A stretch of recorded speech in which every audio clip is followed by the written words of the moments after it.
other dogs fetch sticks. Yeah, that's their problem. Duke's got you to do it for him.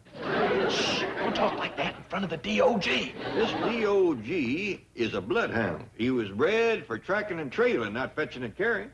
Well, he's got to start at the bottom of the intelligence ladder just like me. I didn't become a 6th grade graduate overnight. Took me 12 years of hard work. Now watch. What's Jethro doing? Fetching a stick. He's spending too much time around Duke. Yesterday, I caught him burying a bone. When he goes to chasing cars, I'll speak to him. Well, at least he don't shed. Best come in the house now, boy, and get cleaned up. Huh? We're having company victuals, Splinter Lips. Fixing something special for Lester and Earl, are you? I'm starting out with cow cud casserole. Starting out with? Granny, you're going to have a hard time topping that. You ain't heard nothing.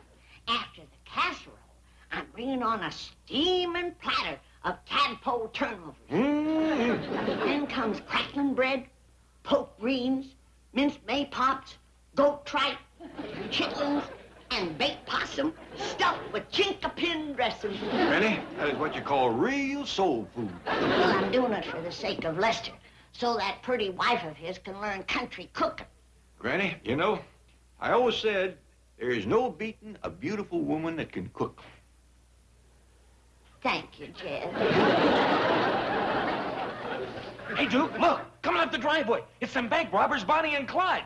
Hi, Duke. These bloodthirsty killers.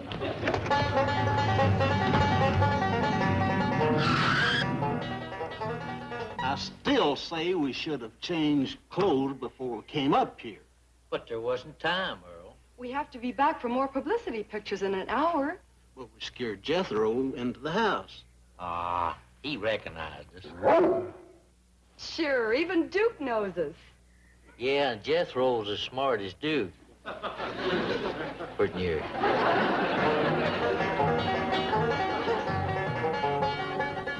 That's Lester Flatt and Earl Scruggs. And Gladys, Lester's wife. How come they's dressed like that? I probably stopped in Hollywood and bought themselves some new style clothes. That dress that Gladys is wearing is probably the latest thing from Paris. Gee, I hope these 1930s styles never come back. Not one man whistled at me all morning. Who's gonna whistle at a woman with a sawed-off shotgun? Especially when her husband has a machine gun.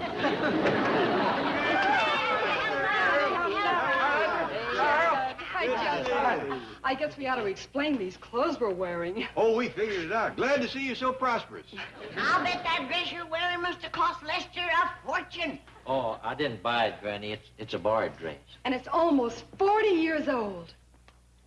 I knowed Lester was careful with his money, but that's ridiculous. Must have spent it all on that new car. Howdy, everybody. Hi, Ellie. Hi, Ellie. I seen you from my room when you drove up. I thought you was gangsters with them there guns. Boy, are you dumb. We're supposed to look like gangsters, Ellie, but those guns, they're just props. Yeah, we've been taking publicity pictures for a new album. Say, I'm not so dumb. All right, that's enough. Come on, let's all go inside and have some company victuals.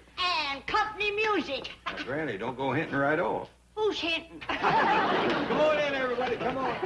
Come on to the kitchen, honey. One cooking lesson for me. And you won't have to wear that 40-year-old borrowed dress. I think I'll change it right now, Granny. I'll meet you in the kitchen, okay? Yeah, I'm gonna change, too. These butchers ain't got enough of give to them. Well, I'll yell when it's ready. Come on, Jed. You can help me cull the chitlins. Good idea, Granny. Nothing will turn on you quicker than a rancid chitlin. Mr. Flatt? Yeah. Hey, if you's gonna change your clothes, can I borrow your suit? Sure. Can I borrow your car? Sure. Can I borrow your... No, she stays right here. I mean, can I borrow your wife's dress, Really May? Oh, okay. Thank you. What we gonna do, Jethro? We's gonna fool somebody into thinking we's gangsters, just like they fooled us. Hop in. Well, who we gonna fool? Mr. Drysdale, down to the bank.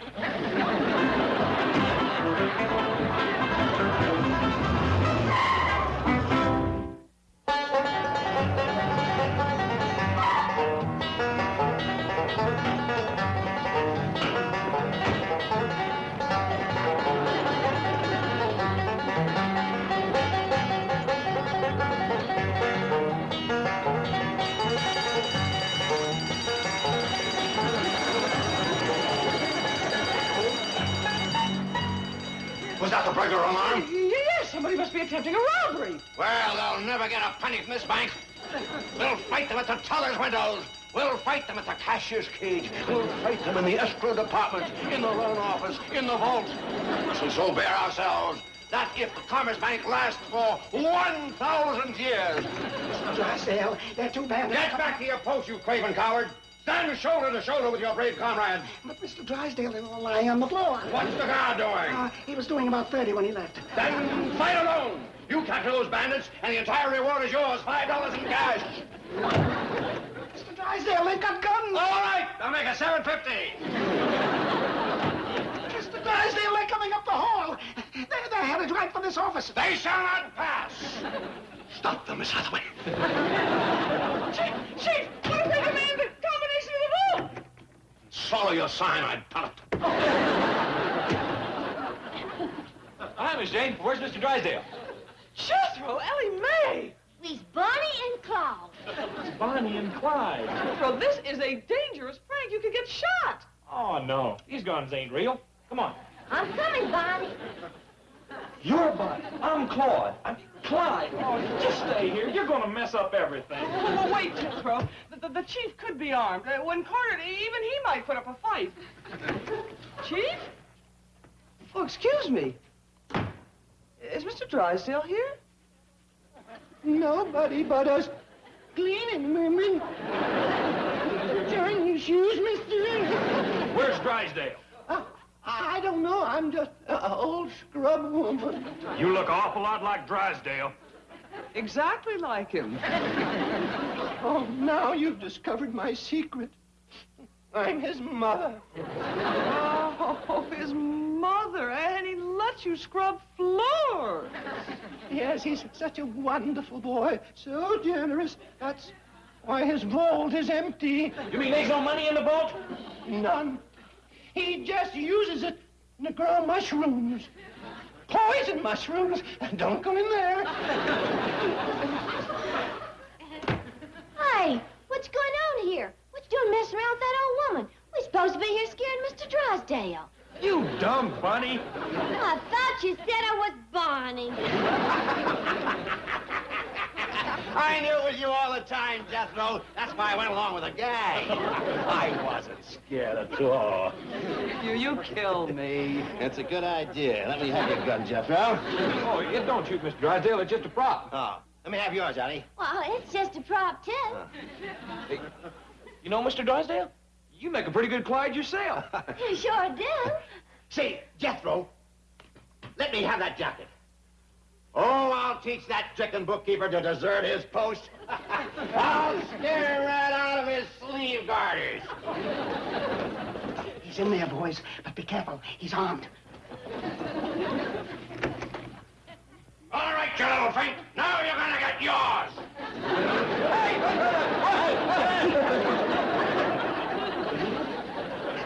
$7.50, and it's all mine.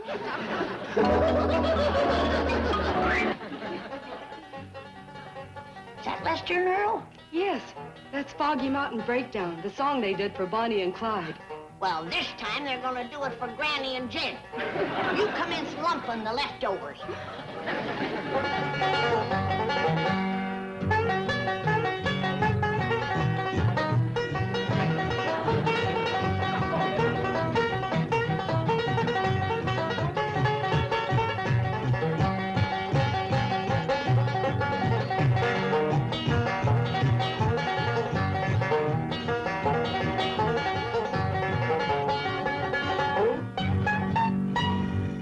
One more time, boys. One more time.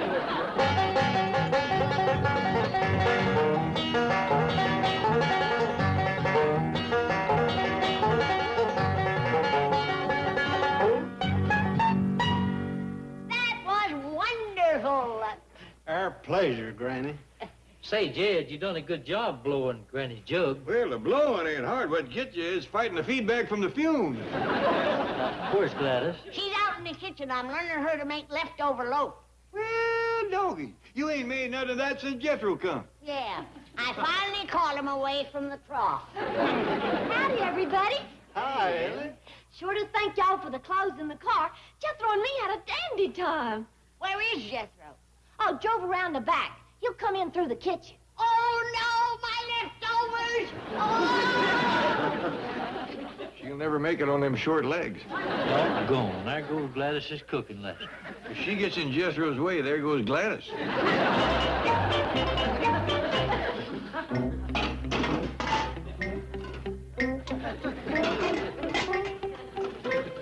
Gone. Gone. Everything's gone. Gladys, what happened to Gladys? I'm here, Granny. Are you all right, darling? I think so, Granny. I was at the refrigerator, and suddenly I heard this frightening noise, so I dived under the table. Frightening noise? Yes, a roaring, grinding sound, like a giant garbage disposer. That's what it was. But you're safe now, honey. It won't feed for another 2 hours. Hey, there you are. Hey, listen, will you please bake a cake with a saw in it? A saw? He'll eat anything. Oh, it's not for me. It's for Mr. Drysdale. He's in jail.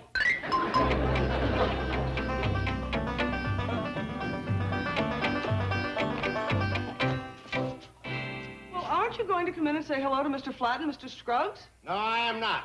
So just give them back their stupid wardrobe and props. Well, instead of pouting, you should be grateful. I got you out of jail and it didn't cost you a single cent. It didn't? How'd you manage that? I told the police we were filming a commercial for the bank. And they believed you? Yes, Bonnie and Clyde commercials are all the rage now. I ad-libbed a complete scenario for them. Yeah? Yes. I had all the great bandits of the 30s converge on Los Angeles and clean out every bank. But when they came to yours, they were foiled by Super Banker. Say, I have a fabulous idea. We'll make a commercial where all the great bandits of the 30s converge on Los Angeles and clean out every bank. But when they get to mine, they are foiled by Super Banker. Has a familiar ring to it. And I will play Super Banker. Oh, Chief, not those green tights again.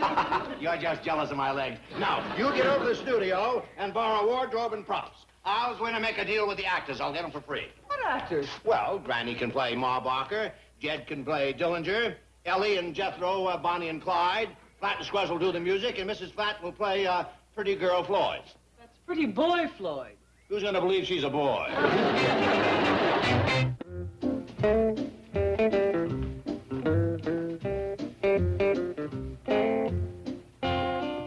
Who are you?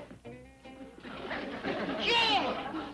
What part are you playing? Well, I'm supposed to be a fellow named John Dillinger. Who's he? Well, it must have been one of them there financiers. Mr. Drysdale says he opened up a whole bunch of banks. I'm the only one that ain't getting no new fancy clothes to wear. Who are you supposed to be? Somebody by the name of Ma Barker. Well, doggy. What part are you playing, Gladys? Well, I was supposed to be Pretty Girl Floyd, but I held out for the lady in red. Who was she? Oh, she was a very seductive siren who lured John Dillinger to his doom. Now, why couldn't I play a part like that? You want to trade? Well, Granny, I don't think this dress would fit you too well. Yeah, I see what you mean. It's too long for me. Mr. Drysdale, I think we got your theme song down pretty good. You have a theme song? Yes, ma'am. It's called The Ballad of Milburn Drysdale. I wrote the lyrics myself. Let's hear it, fellas. Come and listen to a story about the Commerce Bank, greatest in the land, and there's one man to thank. Generous and kind, modest without fail, that fella's name is Milburn Drysdale. Milburn was a hero when just a little tyke. To save his town from flood and stuck his finger in the dike. They offered him a big reward, money by the bale. Gave it all to charity, said Milburn Drysdale. That's all. That's enough. Now, wait a minute. You haven't heard the part where they begin to really praise me. Let's keep it that way. All right, fellas. Just forget the next 20 verses and go right to the finish. You gotta hear this. Oh. Then a gang of killers come a-roaring into town, a-shooting and a-looting every bank a mile around. But when they reach the Commerce Bank, them killers turn tail, 'cause there like a bear stood Milburn Drysdale. Super banker, that is. Real nice fella. Y'all keep them deposits coming, yeah? Magnificent, sensational. This song will become a classic. Well, I'll go round up the cast. We'll go down to the bank and start filming. Mr. Flatt, Mr. Scruggs, may I ask you one question? Sure. Fire away. How was he able to talk two internationally famous entertainers like yourself into performing this piece of drivel? Well, for my part, he promised to use my new banjo book on every single commercial. And what's your excuse? He promised to get my wife a genuine full-length chinchilla. That's a very expensive fur coat. Okay, we can start filming now. Ellie and me's back from our secret mission. What secret mission? Mr. Drysdale sent us. Earl Scruggs and the 5-string banjo. You learned to play the banjo, Mr. Scruggs? Answer the boy, Earl.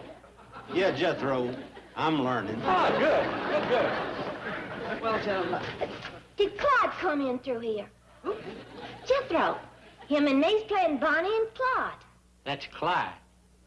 I like Claude. What's that, Ellie? That's what Jethro and me got on our secret mission. It's a present for Gladys from Mr. Drysdale. Well, gentlemen, I'm sure we all know what this is. Yeah. A genuine, full-length chinchilla.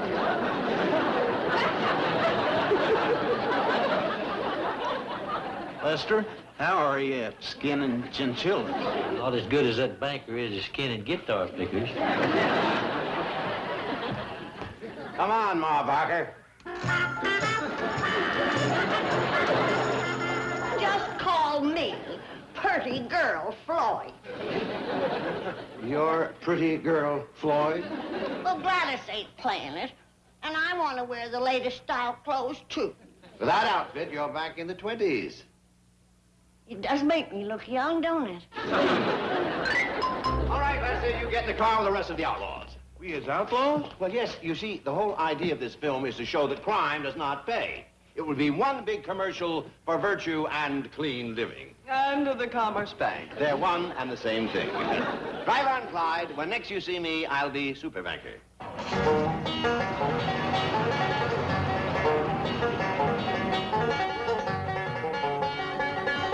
All right, Mr. Flatt, Mr. Scruggs, you may start the music now.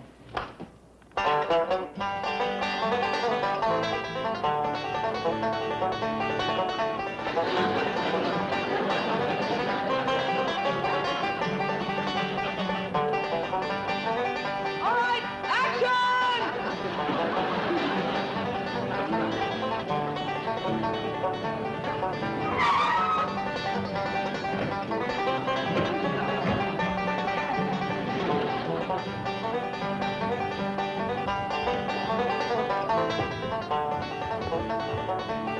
Have no fear! Super Banker is here. You have just seen 5 heavily armed, desperate mad dog killers enter this bank to commit robbery. But your money is always safe in the Commerce Bank of Beverly Hills because it is protected by me. By me. Oh, look, Lester, it's Paul Newman. No, it's Rock Hudson. Oh, no, no. It is your heroic president, Milburn Drysdale, alias Superbacker. Stand back while I throw the scoundrels out.